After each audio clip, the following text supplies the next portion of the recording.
Good morning students. कल हमने last topic trade receivable का पढ़ा था। ट्रेड रिसीवेबल जो पर्सन जिन लोगों को हम उधार गुड्स सेल करते हैं और बाद में फ्यूचर में वो अमाउंट रिकवर करते हैं। अब उससे आगे का है ट्रेड पेबल। हमारे बुक में जो ट्रेड पेबल्स की डेफिनेशन दी गई है वो कंपनी एक्ट 2013 के अकॉर्डिंग दी गई है कि 2013 एक्ट के अकॉर्डिंग ट्रेड पेबल्स क्या हैं।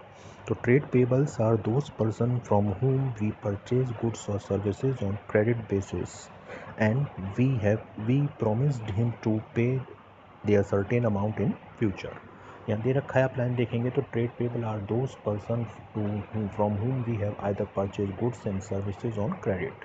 यानी वो पर्सन जिनसे हम क्रेडिट बेस पे गुड्स को परचेज करते हैं वो हमारे लिए क्रेडिटर्स होते हैं और फ्यूचर में हम उनको उनके खरीदे हुए गुड्स या अपने खरीदे हुए गुड्स का अमाउंट पे करेंगे। इसको हम दो कैटेगरी में डिवाइड कर लेते हैं, क्रेडिटर और एक ट्रेड पेबल या बिल्स पेबल। तो फर्स्ट है क्रेडिटर्स।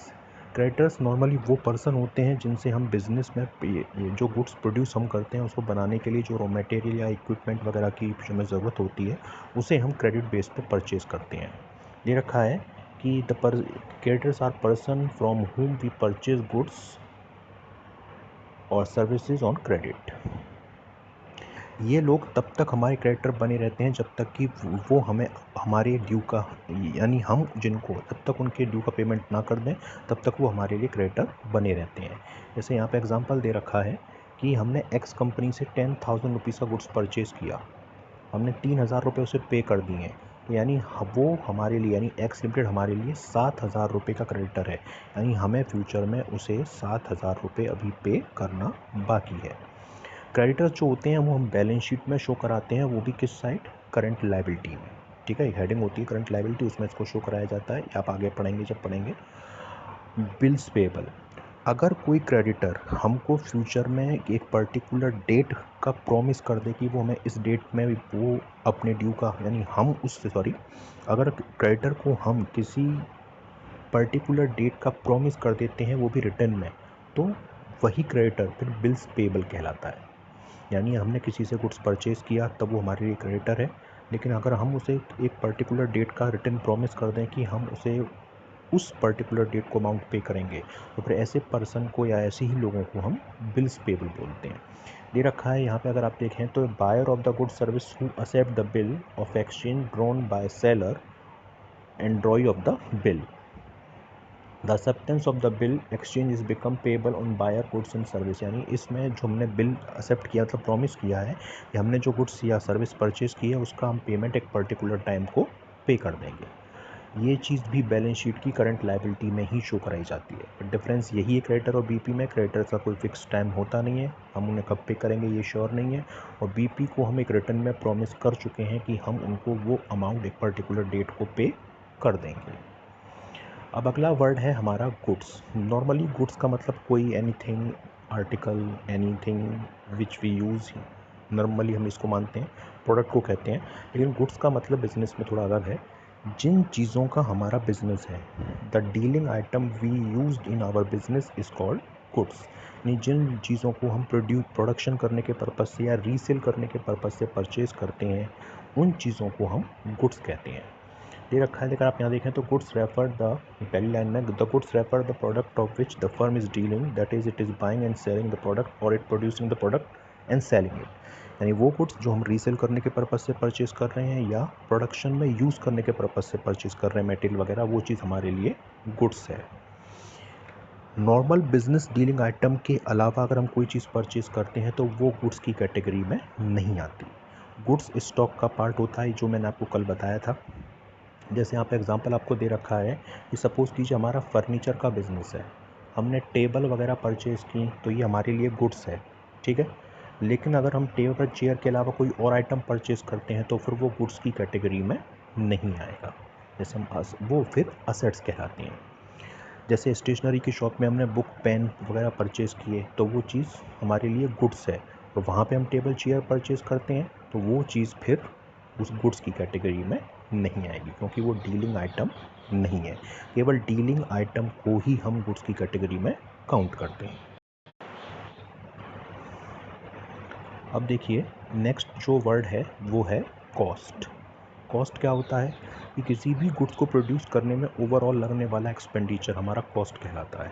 दे रखा है the cost, the amount expenditure incurred on chargeable specified product. किसी गुड्स को बनाने में पर्टिकुलर टोटल जो एक्सपेंस हुआ है वो हमारे लिए कॉस्ट होता है।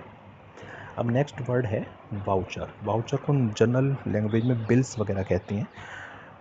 नॉर्मली वाउचर एक रिटन डॉक्यूमेंट होता है जो प्रोड्यूस किया जाता है अपने ट्रांजैक्शन के एविडेंस को प्रूफ करने के लिए।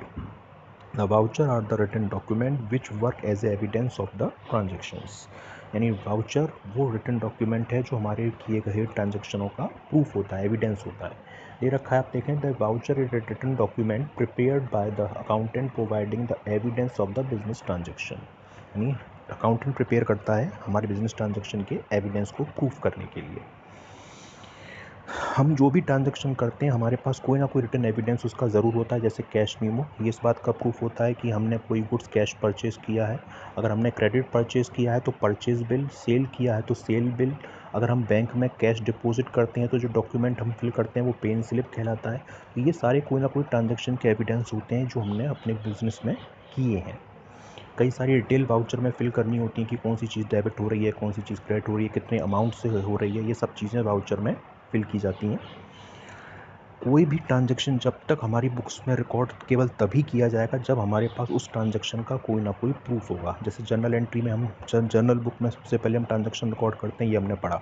लेकिन जर्नल बुक में वो ट्रांजैक्शन केवल तभी रिकॉर्ड होगा जब हमारे पास उस ट्रांजैक्शन का कोई एविडेंस वाउचर की फॉर्म में होगा।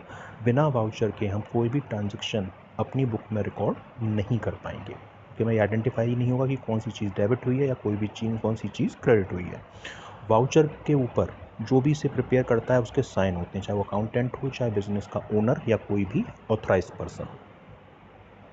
अब नेक्स्ट जो वर्ड आता है डिस्काउंट। ही आप जनरल लैंग्वेज में जानते हैं कि any relaxation in the price of any goods और सर्विसेज इज कॉल्ड डिस्काउंट। किसी भी गुड्स की प्राइस में जो हम रिलैक्सेशन प्रोवाइड करते हैं, रिडक्शन करते हैं, वो चीज़ डिस्काउंट कहलाती है।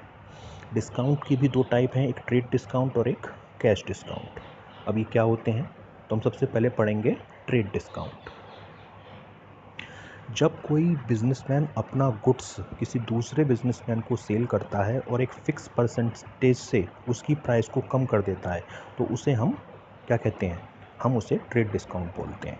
यानी एनी प्राइस और any relaxation in the price given by one businessman to another businessman by a fix percentage is called trade discount. ये जो उस पर MRP होती है गुड्स की प्राइस पे, उस पर परसेंटेज के अकॉर्डिंग दी जाती है। जैसे 100 रुपीज़ की कोई गुड्स है, उस पर 10% प्राइस ऑफ कर दी, तो ये हमारे लिए ट्रेड डिस्काउंट होगा।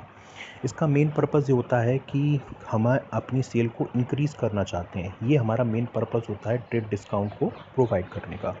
नॉर्मली मैन्युफैक्चरर या होलसेलर, रिटेलर को जब गुड्स सेल करते हैं तो इस टाइप की डिस्काउंट अपने बिज़नेस को इंक्रीज़ करने के लिए, सेल को इंक्रीज़ करने के लिए यूज़ करते हैं। ये डायरेक्टली क्या होता है कि प्राइस कम कर दी जाती है कि 100 रुपीज़ में 10% कम कर दिए, 90 रुपीज़ में हमें गुड्स को सेल करना है। तो जो ट्रेड डिस्काउंट होता है उसकी एंट्री हम अपनी बुक ऑफ अकाउंट में रिकॉर्ड नहीं करते हैं। यहाँ पे दे रखा है कि no entry has been record in the books of accounts, क्योंकि इसका हमारे एक्चुअल प्रॉफिट लॉस पे कोई इफेक्ट नहीं पड़ता है। अब अगला वर्ड है कैश डिस्काउंट। जब हम कोई गुड्स बेचते हैं तो हम ये चाहते हैं कि हमें हमारा कस्टमर तुरंत पेमेंट कर दे, तो हम उसे इनकरेज करने के लिए कि वो हमें इमीडिएटली पेमेंट कर दे, तो जो कस्टमर को प्राइस रिलैक्स की जाती है उसे हम कैश डिस्काउंट कहते हैं।